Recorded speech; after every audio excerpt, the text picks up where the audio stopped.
Hi, my name is Brooklyn, and today I'm going to show you how to take this table runner that we sewed together or pieced, and we're going to use a domestic machine to quilt it, to add the designs on the top that connect the back to the front. So you'll need your backing, which is included in our pre-cut kits. You'll also need batting. That's not included. You will need also a coordinating thread. I picked out a cream color and I filled a couple bobbins so that I'll be ready to go. We will also need a couple safety pins. After that, we can get started. So the first step here is we are going to cut this to fit our table runner top. The natural inclination is like, oh, let's cut it in half right here. But if you want more room, a little bit more room to work with on the edges, which is especially important in long arm quilting, then you cut it across this fold. Piecing backing is like one of my least favorite quilting things. I don't know why, but this is an easy way to do it with it across the fold. So now we have our two pieces and we're gonna just sew them together to make one long strip. So I'm lining up this outside edge, and they're not gonna be exactly the same size if you cut on the fold, and that's fine. We'll just roll with it. All right, so I put a couple pins in. I'm gonna sew that and we'll come back here.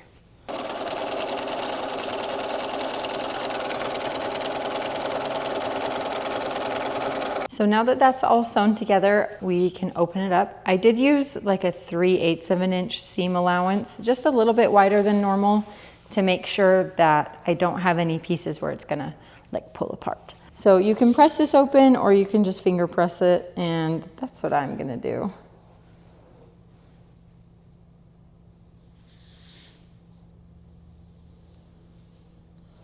And then I'm gonna get my batting piece and we'll lay it out here.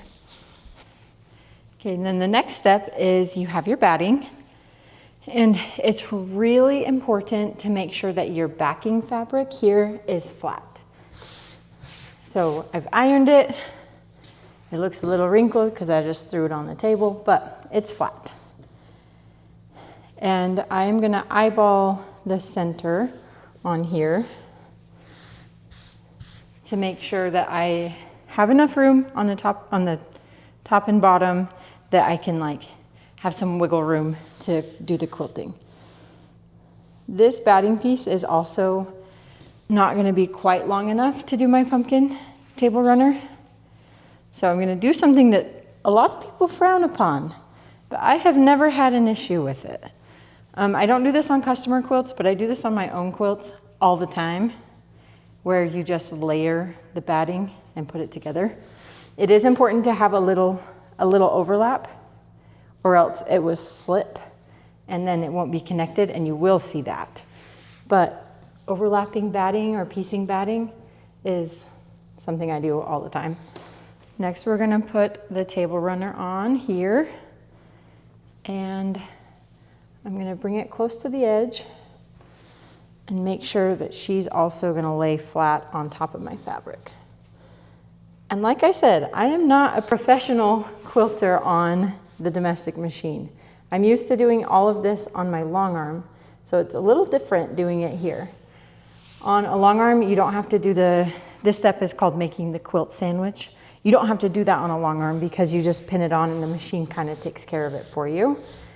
So if you have any tips or you are familiar with doing this, comment and tell us, because there is a lot to learn about quilting. And I don't know a lot about this. Okay, next we're gonna take our safety pins and I'm gonna place them around the quilt, going through all 3 layers. I like to use safety pins because I don't like being stabbed, but normal pins work fine as long as you just watch where they are. They're honestly not like a problem, but since I have these safety pins, I'll use them until I'm out. And the more you place, the more likely your quilt won't slide around and you won't get tucks.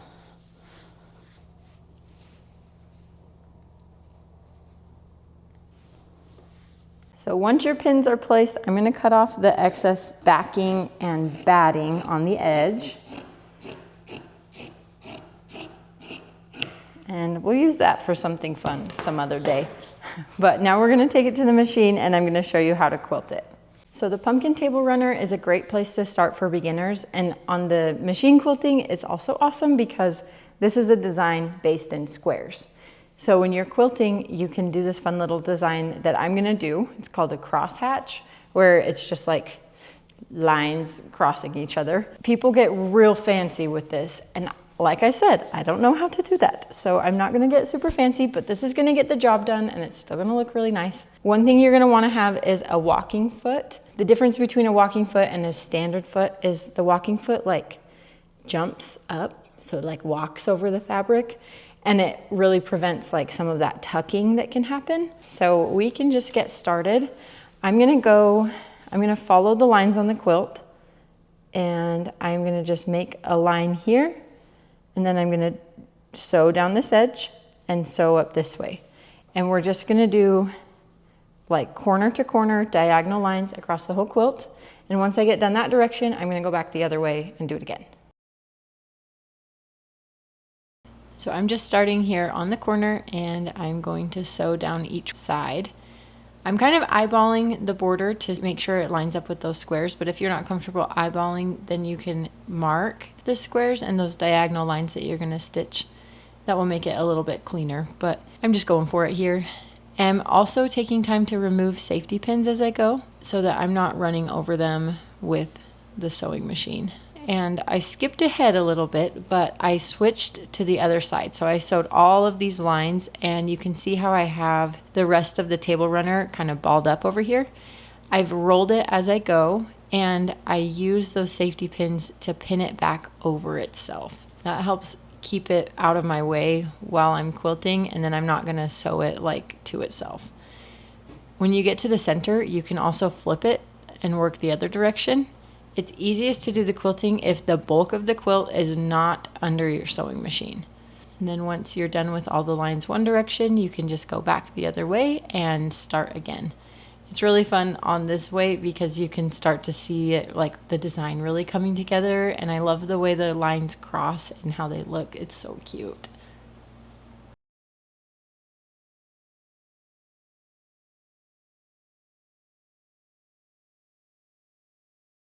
Now that I have this quilting done, I'm gonna trim the edges to be flush with the quilt top.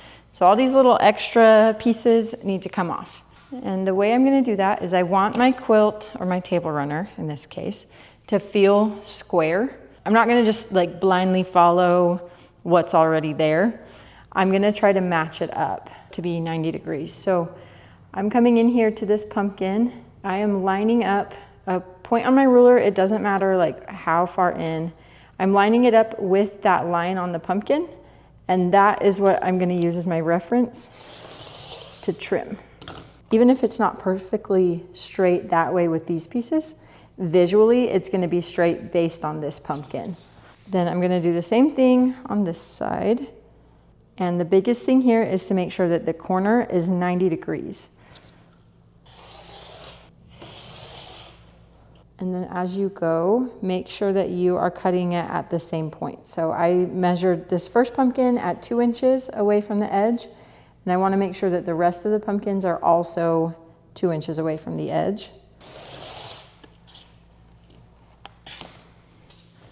Then on this side, I had a little whoops where I accidentally cut off part of my border strip, and I'm gonna fix that by trimming.